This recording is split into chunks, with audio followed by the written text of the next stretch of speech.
Welcome to the Rebellious Remedy. I'm Jonathon Ennis, founder of Dream Root Wellness. Here we return to Christ as the foundation of true health, body, mind, heart, and spirit, so we can steward our lives in faithful obedience to God's design. If you're ready to walk this out with others, you're invited to join the Dream Root Wellness Network.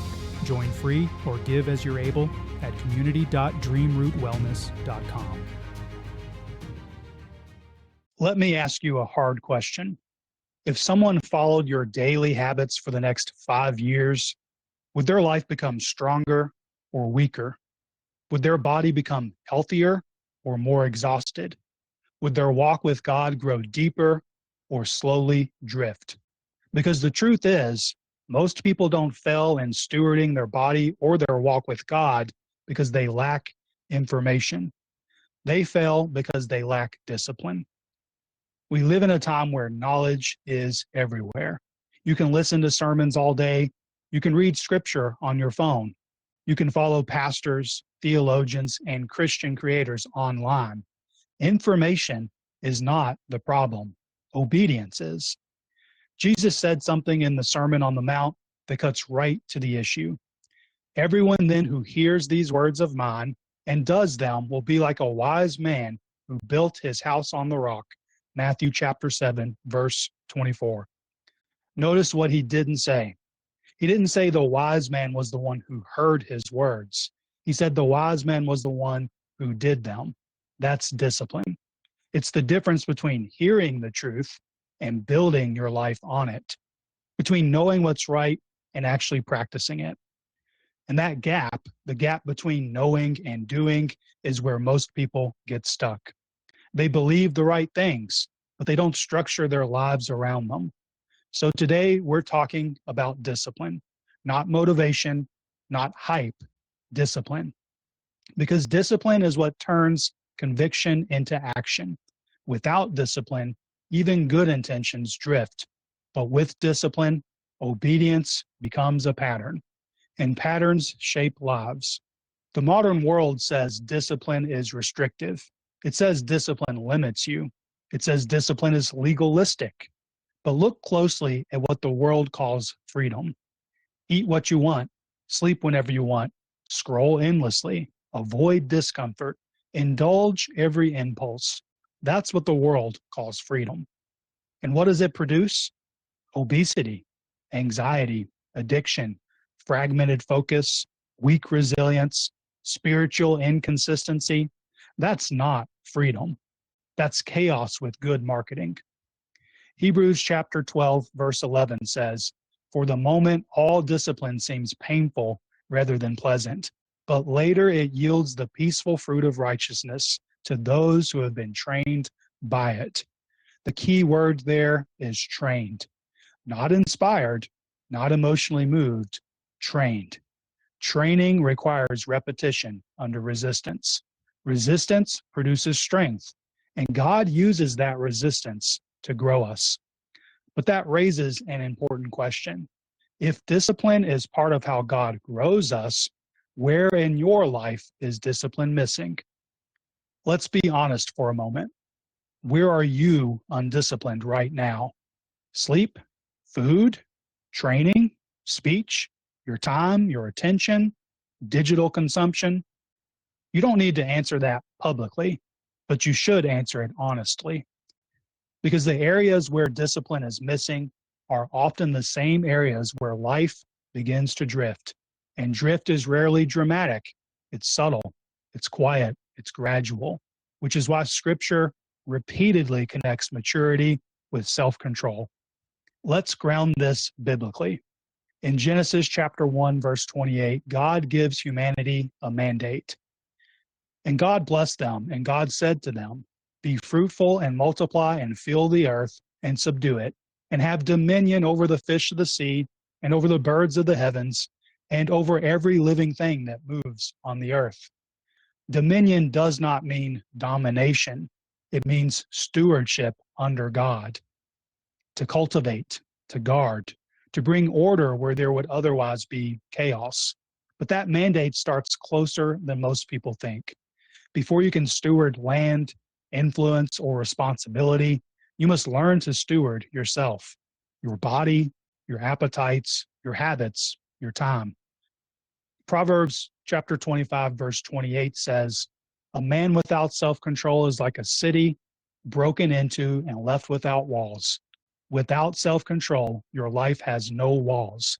Everything gets in: distraction, impulse, comfort, addiction. That's why the New Testament speaks about discipline in the language of training. Paul uses a powerful image to describe discipline. He compares the Christian life to an athlete in training. Every athlete exercises self-control in all things.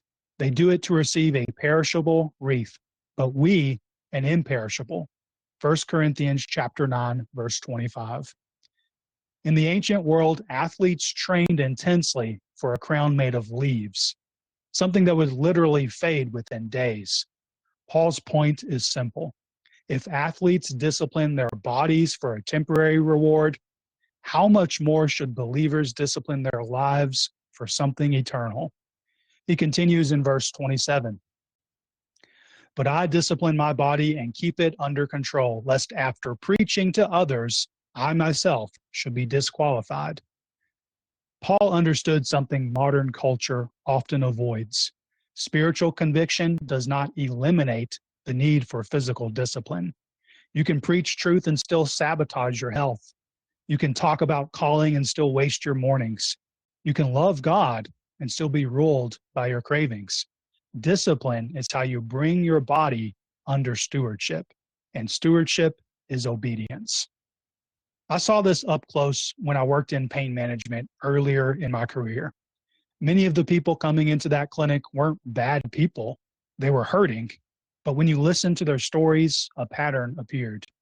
Years of neglected habits, sleep ignored, movement avoided, stress unmanaged, food used for comfort, and slowly, quietly, the body began to break down.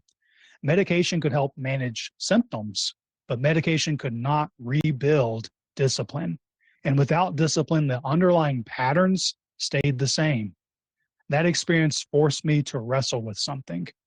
Health is not just medical. It's deeply connected to stewardship, and stewardship requires discipline. But that raises another question. If discipline matters so much, why is it so difficult? Scripture is honest about something every believer experiences. There is an internal conflict inside of us. Paul writes in Galatians chapter 5, verse 17, "For the desires of the flesh are against the Spirit, and the desires of the Spirit are against the flesh. For these are opposed to each other, to keep you from doing the things you want to do." Part of you wants what is right. Part of you resists it. You want to wake up early and seek God, but your body wants comfort. You want to train your body, but laziness negotiates. You want to guard your time, but distraction pulls at your attention. That tension is not unusual. It is the battlefield of discipleship. I remember experiencing this one morning very clearly. The alarm went off early. I'd planned to wake up, read scripture, and train before going to work. But as soon as the alarm rang, my mind started negotiating. You went to bed late. You can start tomorrow. One more hour won't matter. That moment right there, laying in the dark while the alarm buzzed, that's the battle Paul is describing. The flesh negotiating for comfort. The Spirit calling you toward obedience. And discipline is the decision that settles that conflict. One of the clearest ways discipline appears in daily life is through delayed gratification. The ability to say not yet to something you want right now. Again, Hebrews reminds us, for the moment, all discipline seems painful rather than pleasant, but later it yields the peaceful fruit of righteousness. Pain now, fruit later. Training now, peace later. Even Jesus demonstrated this principle in the wilderness. When Satan tempted him to turn stones into bread after 40 days of fasting. In other words, satiate your hunger right now. Get relief right now. But Jesus refused. He chose obedience over appetite. Discipline often looks like that, choosing what is right over what is immediate. And those moments build strength over time. Imagine two men, both love God, both believe the right things, both want to grow. The first man wakes up based on how he feels. Some mornings early, some mornings late. He trains when motivated, eats when it's convenient, and scrolls late at night because he needs to unwind. He's not reckless, just unstructured. The second man decides something small. He wakes at the same time daily, trains 3 days a week, reads scripture before checking his phone, eats intentionally. Nothing dramatic, just repetition. Fast forward 5 years. The first man feels stuck, frustrated, unsure why he hasn't progressed. The second man feels steady, clear, confident. Not because he had more talent, because he trained. Both discipline and drift compound. The question is, which one are you compounding right now? Daniel gives us a powerful biblical example. Before the lion's den, before the visions, before the influence, Daniel practiced discipline. Daniel chapter 1 verse 8 says, "But Daniel resolved that he would not defile himself with the king's food." Resolved, a quiet decision, a disciplined boundary. And later, scripture says Daniel and his companions were found 10 times wiser than the others. But Daniel's discipline came before his influence. And that pattern repeats throughout scripture. Faithfulness in small disciplines prepares you for greater responsibility. Life is always moving in one direction or another. Paul writes, "Whatever one sows, that will he also reap." Galatians chapter 6, verse 7. Seeds become harvests, but harvests take time. I've seen this pattern many times. Two people start the same year with the same goals. One begins walking daily, sleeping better, eating intentionally, spending time in scripture. Again, this is nothing dramatic, but 12 months later, their life looks different. The other person keeps waiting for the perfect moment, and 12 months later, nothing has changed. Not because they lacked desire, but because they never planted the seeds. Discipline plants seeds. Drift plants seeds too. The harvest will reveal which seeds you chose to plant. Discipline is not complicated. It is structured obedience. Wake time fixed, training scheduled, meals intentional, digital boundaries set. You stop asking, do I feel like it? You decide once, then repeat. Structure protects discipline. Intensity does not. The truth is, discipline costs something. Comfort, convenience, entertainment. But what does it produce? Clarity, energy, resilience, freedom. The undisciplined person feels free early, but becomes enslaved later. The disciplined person feels restricted early, but becomes free later. Picture two trees planted in the same soil. One grows wildly, no pruning, no structure. The other's pruned carefully, disciplined. Years pass, a storm comes, the wild tree snaps, the pruned tree stands. Discipline feels like pruning, but pruning prepares you for storms, and storms are not optional. So let me say this in closing. Integrity stabilizes you, wisdom directs you, discipline builds you. You were not created to drift.